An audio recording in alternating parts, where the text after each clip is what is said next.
Welcome back to my channel. তো তোমরা সবাই কেমন আছো? আশা করি খুব ভালো আছো। আর আমরা অনেক ভালো আছি। তো দেখতেই পাচ্ছ এখন একটু রেডি হয়ে নিয়েছি। আজকে যাচ্ছি রেস্টুরেন্টে, মানে মেয়ের বার্থডে সেলিব্রেশন করব। ওর কয়েকটা বান্ধবীকে ডাকা হয়েছে। তো চলো বেশি কথা বাড়াবো না, কারণ ইন্ট্রোটা অনেক বড় হয়ে যাবে। তোমাদের সঙ্গে একবারে রেস্টুরেন্টে গিয়ে দেখা হচ্ছে। তোমরা প্লিজ ভিডিওটা দেখতে থাকো আর সঙ্গে থাকো। মেয়ের সব বান্ধবীরা চলে এসছে, যদিও সবাইকে দেখা সম্ভব হয়নি, কয়েকটা বান্ধবীকেই দেখেছি।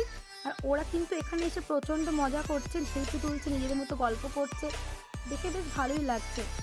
আমার এক এক সময় অবাক লাগে, এই কদিন আগে আমার মেয়ে হলো, দেখতে দেখতে মেয়ে 13 বছরে পা দিয়ে দিল। তো যাই হোক, চলো এখন কেক চলে এসছে, মেয়েকে দিয়ে একটু কেকটা কাটিয়ে নিই।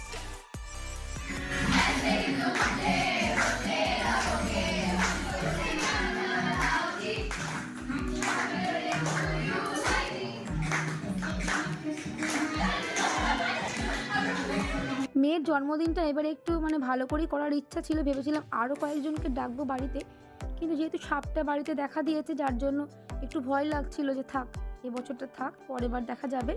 যার জন্য কয়েকটা বান্ধবীকে রেস্টুরেন্টে নিয়ে গিয়ে খাওয়ানোর ব্যবস্থাটা করা হলো। আর ওদের মধ্যে আমার ছেলে দেখো গেছে। এবার ছেলে গিয়ে প্রচণ্ড কি বলবো, হাসাহাসি করে যাচ্ছে, কারণ এতগুলো দিদিদের মধ্যে ও একা ছেলে, কিন্তু ওর কোনো লজ্জা নেই। আর লজ্জা করি বা কী করবি, ওখানে তো আমিও ছিলাম, আমার দিদিও ছিল। মানে আমার দিদি যেতে চাইছিল না, ওকে জোর করে এক প্রকার নিয়ে গেছিলাম। যে রেস্টুরেন্টে করা হয়েছে ওটা আমি খুব একটা চিনতাম না, দিদি চিনতো, কারণ দিদি ওর কলেজদের সঙ্গে প্রায় যেত। দিদি খুব একটা রেডি হয়ে যায়নি বলে বললো, তোকে আমি রেস্টুরেন্টের মধ্যে ঢুকিয়ে দেবো, তারপর আমি চলে আসবো। আমি বলেছিলাম ঠিক আছে, কিন্তু যা দেখলাম ও না থাকলে আমি পারতাম না একা, তাই ওকে আমি আটকে দিয়েছি।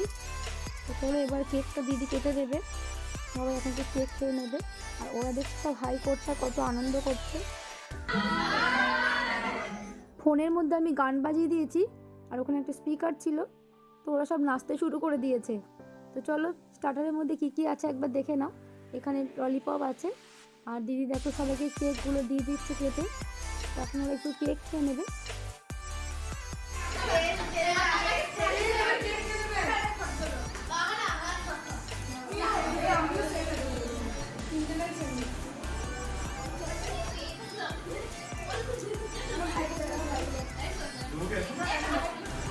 বলছি নিয়ে যাও, এটা নিবি, এটা নিবি,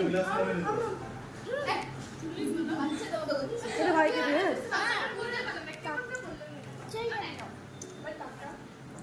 তোরা সব ভেঙে চপস্টিক তো আমি খেতে পারি না, চপস্টিক তো ক্লাস আলাদা হয়ে গেছে সবার জন্য তোরা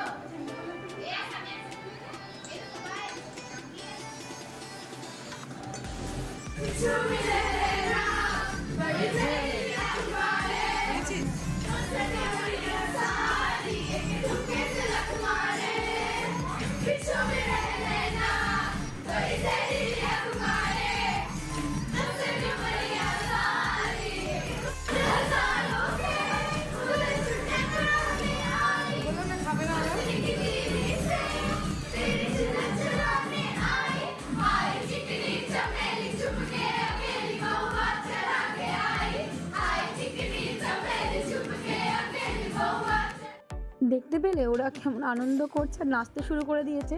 আর এটা যদি বাড়ি হতো তাহলে ওরা যে কি করতো আমি বুঝতে পারছি না, পুরো বাড়ি মাথায় করে রাখতো। আর ওদের মধ্যে আমার ছেলেকে একবার দেখো, ওদের কাণ্ড কারখানা দেখে আমার নিজেরই এত হাসি পাচ্ছিল যে বলে বোঝাতে পারবো না।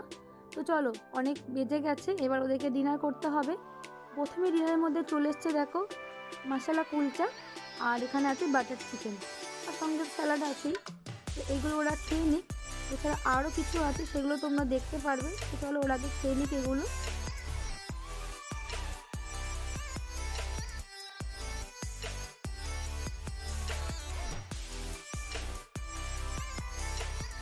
ডিনারে ছিল মশলা কুলচা আর বাটার চিকেন, আর এদিকে ছিল মিক্স ফ্রাইড রাইস আর চিলি চিকেন। যে কজন মেয়ের বান্ধবীরা এসছে তাদের প্রত্যেকের গার্জেনকে আমি বলেছিলাম যে আসতে পারলে খুব ভালো কথা, না আসতে পারলে আমি গিয়ে তাদের বাড়িতে দিয়ে আসবো। তো কয়েকজন চলে এসেছিলো, আর দুজন মতো আসতে পারেনি, তাদের একটু দূরে বাড়ি ছিল। তাদেরকে একটু দিয়ে আসতে হবে। আর এখন দেখো চলছে আইসক্রিম পার্টি। আর আইসক্রিমগুলো কিন্তু এখান থেকে নেওয়া হয়নি, এটা আমার হাজব্যান্ডের দোকানের আইসক্রিম। আমি কিন্তু সবাইকে ফোনে ইনভাইট করে দিয়েছিলাম। আর সত্যি কথা বলতে গার্জেনগুলো এতটাই ভালো, ওরা কিন্তু একদম কেউ এসে দিয়ে গেছে, আর কয়েকজন হয়তো নিজে নিজে চলে এসছে। কিন্তু আমারও তো কিছু রেসপন্সিবিলিটি আছে বলো, তাই আমি যে কজন আসতে পারিনি তাদেরকে বাড়ি গিয়ে দিয়ে এসেছি। আর এখন দেখো রেলগেট পড়ে গেছে, আমরা দাঁড়িয়েছিলাম, সবাই বাড়ি চলে গেছিলো আর আমরাও বাড়ি চলে এসেছি। সেই সঙ্গে রাতের জন্য খাবার প্যাক করে নিয়ে আমরা চলে এসেছি। মাকে বলেছিলাম যে আর রাতে খাবার করতে হবে না। সন্ধেটা বেশ আনন্দের সঙ্গেই কাটলো, মেয়ে তো খুবই খুশি। তাহলে চলো ভিডিওটা বেশি কন্টিনিউ করছি না, অনেক কাজ পড়ে আছে।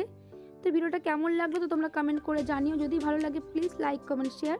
যারা আমার চ্যানেলটাকে এখনো সাবস্ক্রাইব করেন তারা প্লিজ চ্যানেলটাকে সাবস্ক্রাইব করে দিও। Good night.